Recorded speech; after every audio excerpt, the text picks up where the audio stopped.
Untuk teman-teman yang ingin mempromosikan bisnisnya atau mendukung YouTube ini, bisa menghubungi nomor gua yang ada di kolom deskripsi. Karena Valencia telah memutuskan tidak akan menjual Marsdashvili.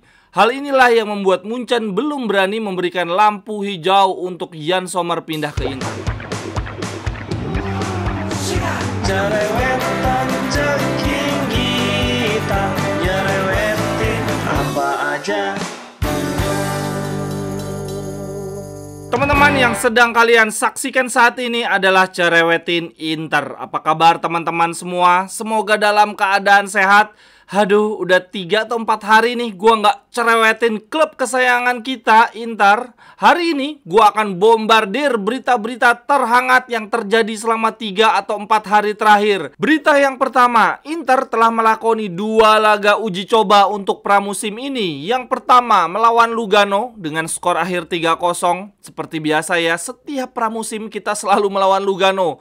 Lalu uji coba yang kedua berlangsung tadi malam melawan Pergoletese dengan skor akhir yang luar biasa, 10-0. Ketika melawan Lugano, yang mencetak gol adalah Giovanni Fabian, Stefano Sensi, dan Esposito. Sedangkan ketika melawan Pergoletese, yang mencetak gol adalah Korea, Bastoni, Calhanoglu, Dumfries, kemudian Lautaro 4 gol dan ditutup oleh Esposito dan Mkhitaryan. Hal menarik yang gue catat di 2 laga uji coba tersebut, yang pertama di sisi kiri, Di Marco memang terlihat jauh lebih hidup dibandingkan Gosens. Walaupun Gosens sendiri memberikan umpan cantik ya, assist cantik, crossing kepada Dumfries, tetapi memang sangat terasa karakteristik Gosens tidak cocok dengan skema Inzaghi ya. Memang winger-winger Inzaghi itu lebih cocok yang skillful, yang jago dribble, jago nusuk, kemudian crossing. Jadi nggak heran walaupun musim lalu penampilan Gosens perlahan membaik, dia tetap masuk dalam daftar jual di musim ini. Lalu catatan gue yang kedua, di sisi kanan Dumfries, walaupun baru bermain sekitar 5 atau 10 menit, langsung terasa banget bahwa dia memang pemain yang IQ-nya rendah ya, brainless banget. Ada beberapa momen dia salah banget dalam ambil keputusan. Tetapi di partai lawan Pergoletese tadi malam, seburuk-buruknya Dumfries, dia main jauh lebih baik dibandingkan Lazaro maupun Cuadrado di babak kedua. Lalu catatan yang paling menarik menurut gue di 2 laga uji coba pertama kita adalah Stefano Sensi yang tampil sangat amat baik. Di partai lawan Lugano dia mencetak 1 gol tendangan bebas cantik. Lalu di partai lawan Pergoletese tadi malam dia bikin 2 assist. Pertama melalui corner diselesaikan oleh Korea. Kemudian assist yang kedua melalui umpan pendek yang diselesaikan melalui tendangan jarak jauh dari Calhanoglu. Selain Stefano Sensi, Esposito juga tampil baik di 2 laga uji coba, bahkan mencetak gol di masing-masing laga.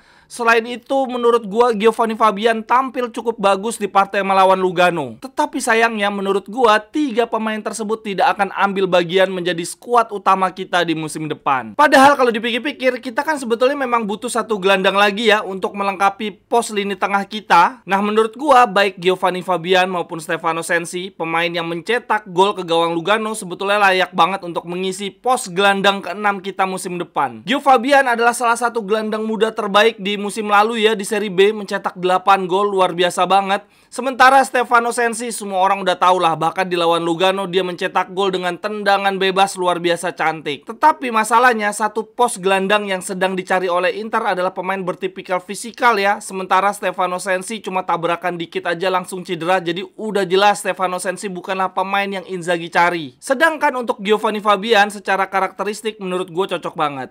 Tetapi sayangnya gelandang yang kita cari adalah gelandang nomor 6 ya. Secara hierarki ini ada di paling bawah. Kalau di musim lalu mungkin seperti Gagliardini atau Aslani yang kesempatan tampilnya akan paling minim. Jadi bila musim depan kita memilih Giovanni Fabian untuk mengisi posisi gelandang ke-6, walaupun secara karakteristik cocok, tetapi jelas pasti akan menghambat karir dia. Sebagai pemain muda, dia pasti membutuhkan tim yang dapat menjamin dia mendapatkan banyak menit bermain. Jadi bagi Stefano Sensi maupun Giovanni Fabian, bahkan bagi Esposito juga yang mencetak gol, gua rasa pramusim ini cuma jadi pemanasan aja sih. Di musim depan mereka akan berlabuh di klub lain. Lalu di partai lawan Lugano juga menjadi debut bagi Bisek dan Di Gennaro. Sedangkan untuk rekrutan baru lainnya seperti Fratesi dan Thuram baru main tadi malam melawan Pergoletese. Kemudian lanjut untuk berita yang kedua, Onana sudah resmi menjadi pemain MU ya teman-teman. Aduh sedih banget. Total Onana cuma tampil 41 kali saja bersama Inter, melakukan 122 penyelamatan dan 19 kali clean clean sheet. Onana bahkan membuat video perpisahan ya teman-teman. Gile niat banget. Sepertinya Inter meninggalkan kesan sangat mendalam di dalam dirinya Onana. Walaupun cuma 1 tahun saja ya berseragam biru hitam.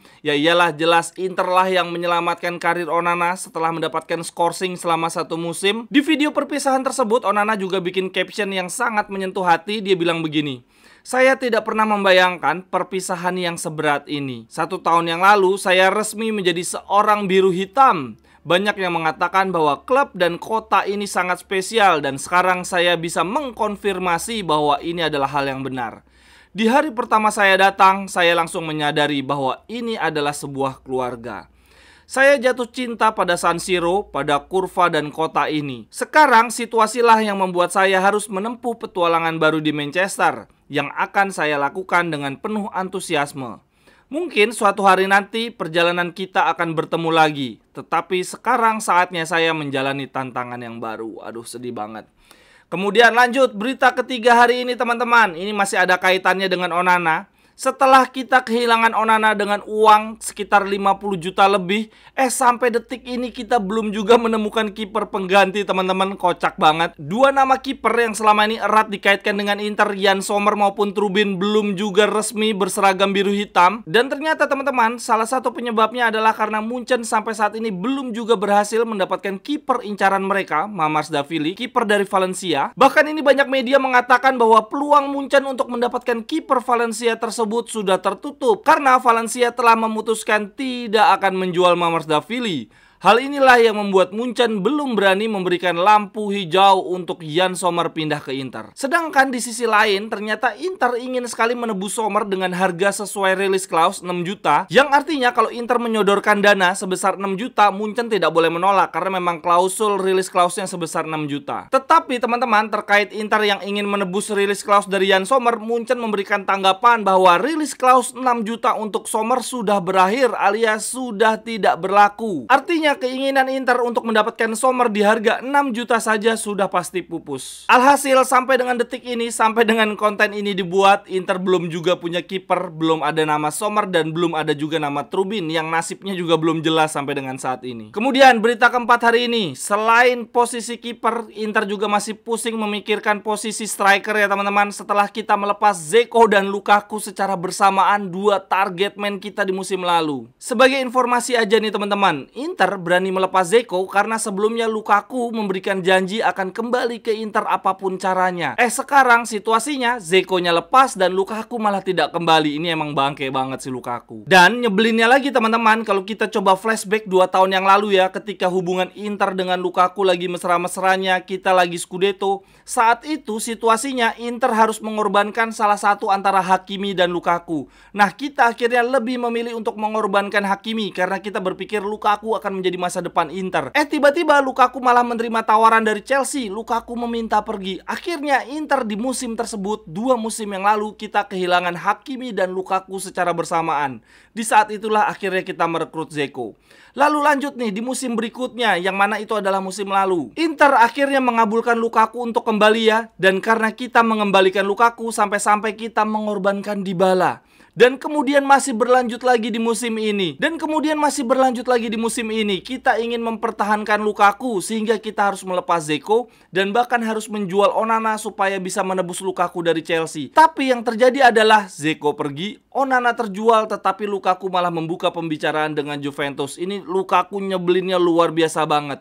Artinya gara-gara Lukaku kita kehilangan Hakimi, Dybala, Dzeko dan Onana. Ini bangkainya luar biasa Lukaku. Tetapi teman-teman, ini dari berita terakhir dikatakan bahwa Lukaku sekarang menghubungi Inter untuk meminta maaf. Lukaku meminta diberikan kesempatan lagi bermain untuk Inter. Aduh, ada-ada aja. Kalau menurut teman-teman, Lukaku dimaafin aja nggak nih? Lanjut untuk cerewetin Inter hari ini. Berita kelima dari Sky Sport, Lautaro dan Barella akan menjadi kapten utama dan wakil kapten kita di musim depan. Wah, ini mantap banget. 2 pemain yang sedang memasuki periode emas mereka ya, usia emas mereka. Lautaro saat ini usianya 25 tahun, Barella 26 tahun. Dan dua-duanya berdarah Argentina dan Italia nih.